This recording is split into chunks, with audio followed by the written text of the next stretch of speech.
right. Hey, this is another episode of Boss Up with Mr. Key. I'm still on the real estate edition. A lot of potential guests are taking vacations and moving around. Hell, I even just came back from vacation myself in Panama.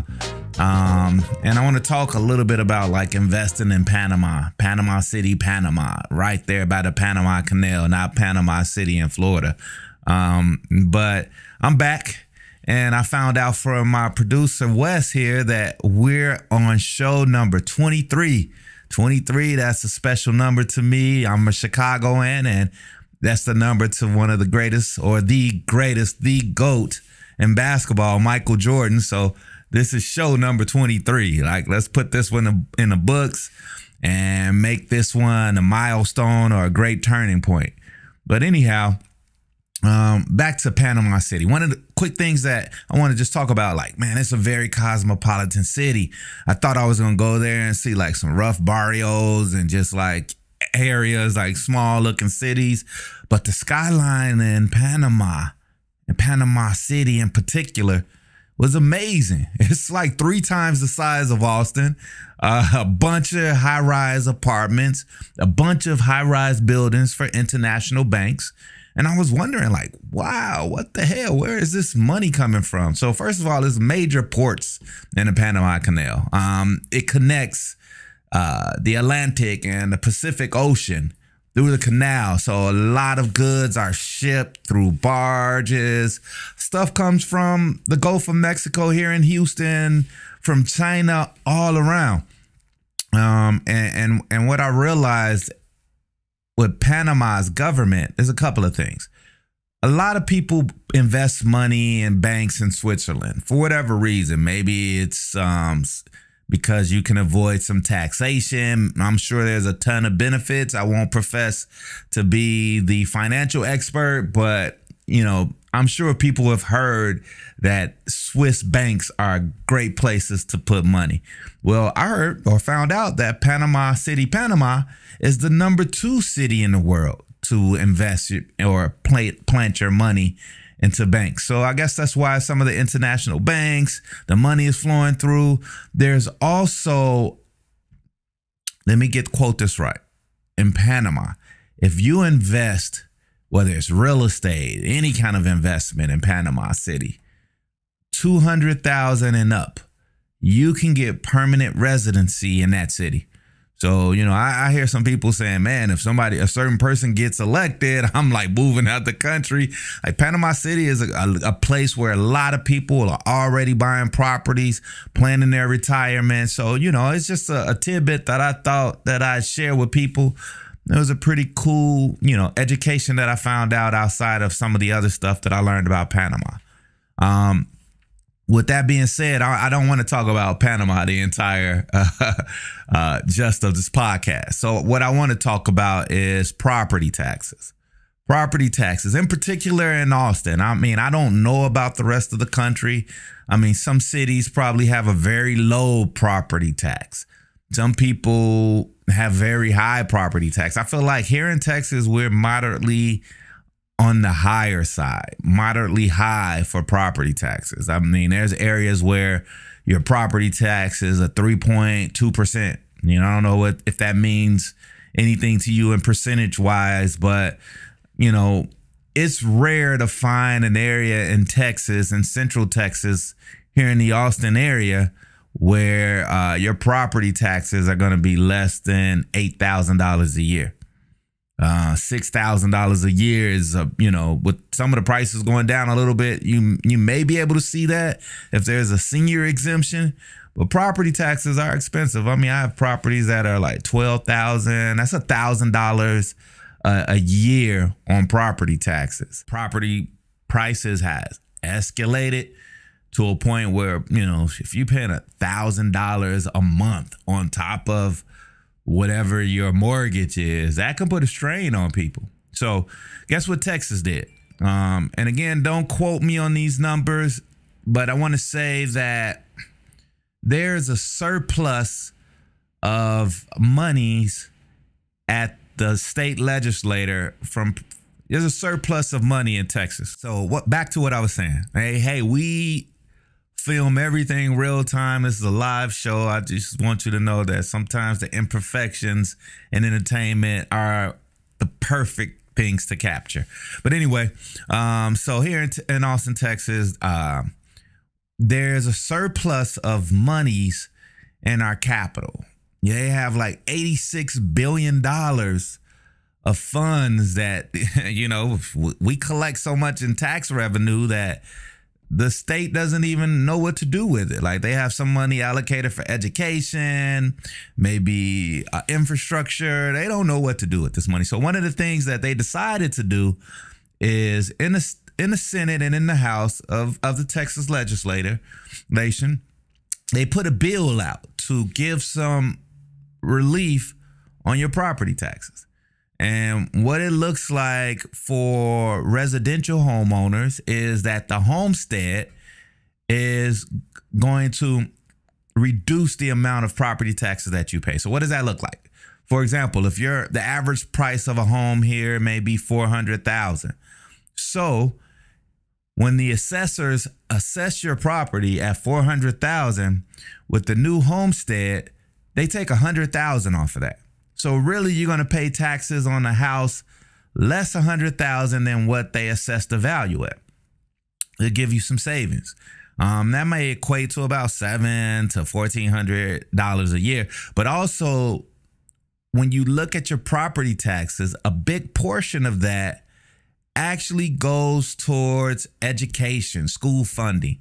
Well, guess what? They're eliminating that from your tax bill as well. So that's going to also reduce your property taxes. They're just going to fund the schools out of that surplus that they have. Like, why do we have to have our residents continuing to pay for property taxes for educational funds when we have the surplus? So they've already ran it through the House and Senate. It goes to the governor's desk, but people of Texas know they need to vote. I think it's November 7th. This upcoming November, you need to vote on that tax relief program. Come out in droves. Make sure you pay attention to what you're voting for. Don't just punch a box. Vote for this tax relief. And again, they could probably look like $1,400 on average a year to, like, in Austin, maybe about $2,200 a year, depending on how much your home is priced. For people who have houses $500,000 and up, it may be over $3,000 a year. Like, that's a huge savings. You know, it may be $200 a month on your mortgage payment, $150. I mean, with the economy, I'm sure $150 can help a bunch of people with that shit. So, you know, again, remember, the tax bill that they passed in the legislature here in Texas is not official until people vote on it. So you get a little breathing room.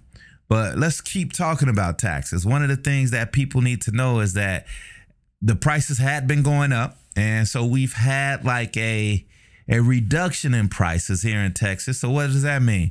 That means now when your tax bill comes out, if you feel like your house is worth $400,000, I'm jumping the gun, Wes. Hey, check this out. So I just talked about that legislation for people that have a homestead, but it's also going to be for people who have investment properties, also tax relief for people who have commercial properties, or, you know, so again, it's going to cross all lines. We're going to get a little bit of relief here in the state. So I appreciate that. You know, any relief, I mean, will it equate to splitting my tax bill in half? Hell, we got $86 billion of reserves. I wish that was the case, but I mean, any little pinch that I can get, any little relief that I can get is welcome.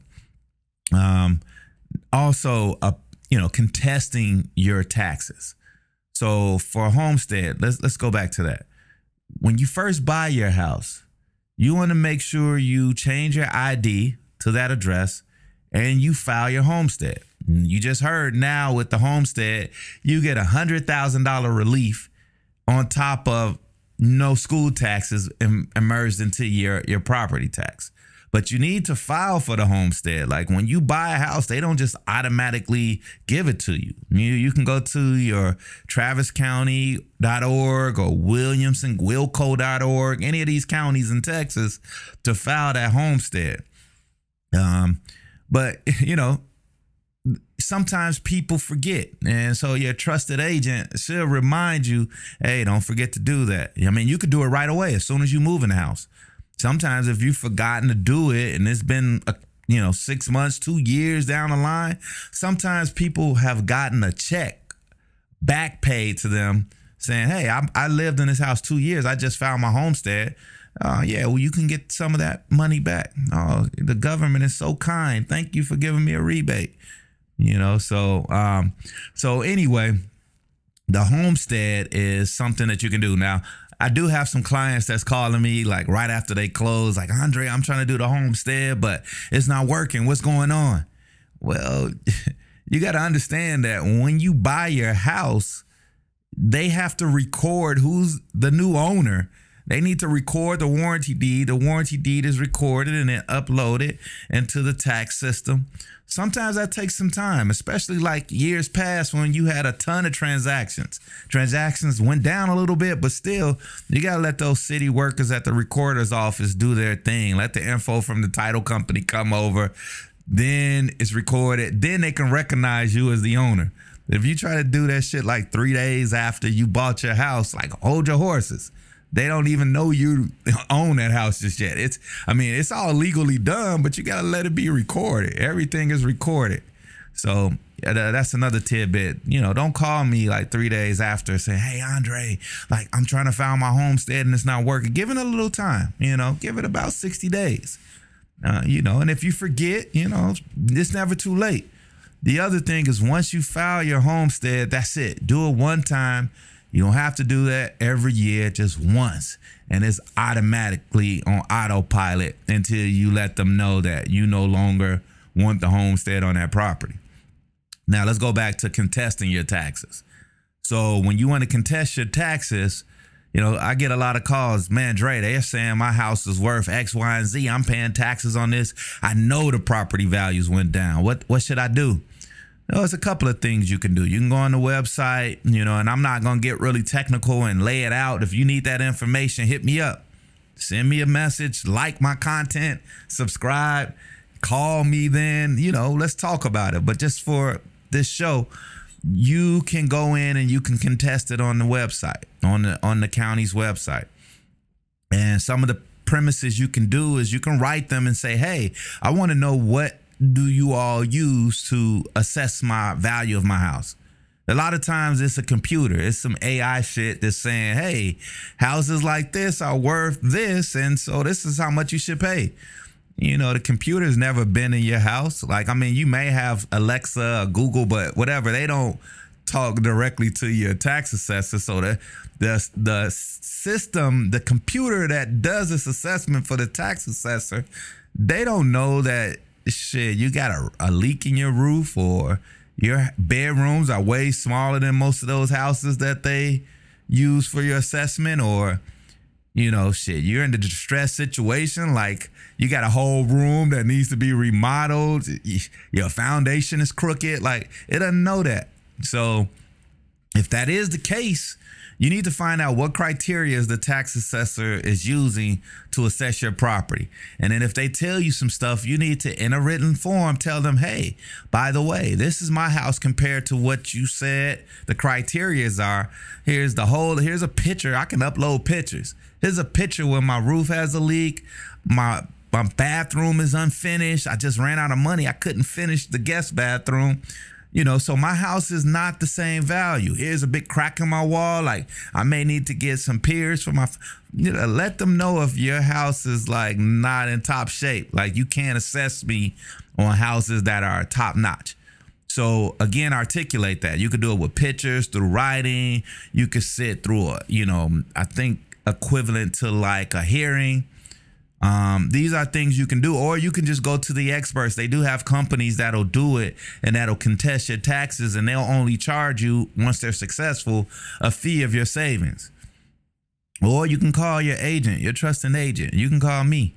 You can call my one of my trusted colleagues, JC, that just walked in the building. Call her and say, hey, I need an assessment of my taxes, like the value of my home.